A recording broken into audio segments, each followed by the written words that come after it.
Muli namang bumuhos ang malakas na ulan sa ilang bahagi ng Metro Manila kanina madaling araw. At alamin natin kung ano naging sanhi po niyan. Ipapaliwanag ng ating resident meteorologist sa Ginoong Nathaniel Cruz. Mantani.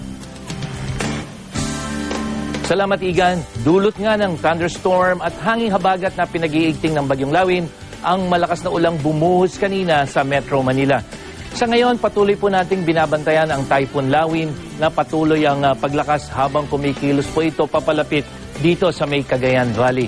At dahil sa paglapit nito sa kalupaan ay itinaas na ang signal number 1 sa mga probinsya ng Isabela at Cagayan, kabilang na ang Calayan at Babuyan Group of Islands. Sa mga kapuso po natin dyan sa mga lugar na yan, maging alerto po sa posibleng pagbaha at landslides at dun po sa hangin na posible pong makatanggal ng bubong ng isang bahay kubo. Sa pagtataya ng Pag-asa, huling namataan ang sentro ng Bagyong Lawin sa layong 585 kilometers east of Baler, Aurora.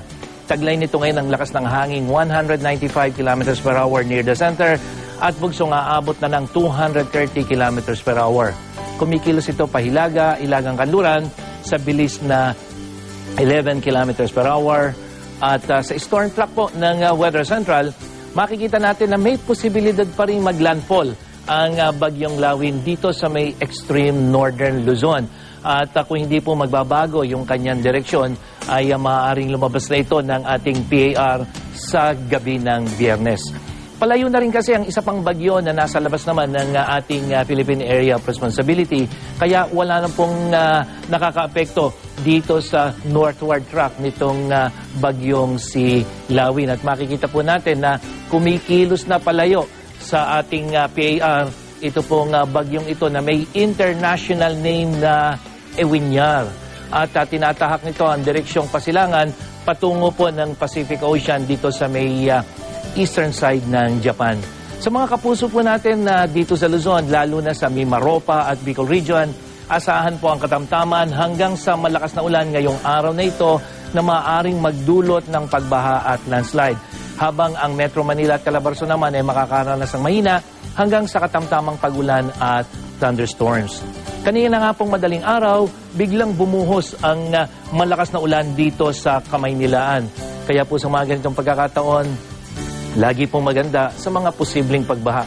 At sa mga motorista, iba yung ingat din po sa inyong pagmamaneho dahil sa low visibility at madulas na karsada.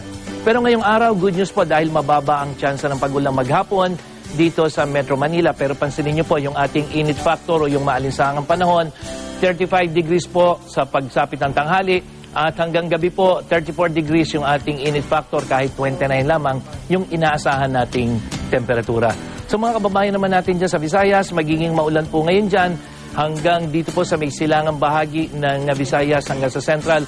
At ito po ay dahil na sa epekto ng hanging habagat, habang sa Mindanao naman ay magiging mas magandang panahon dyan dahil malayo na po riyan yung Bagyong Lawin. At para po sa karagdagang informasyon tungkol sa lagay ng panahon, bisitahin lang ang webpage at Facebook page ng GMA Weather.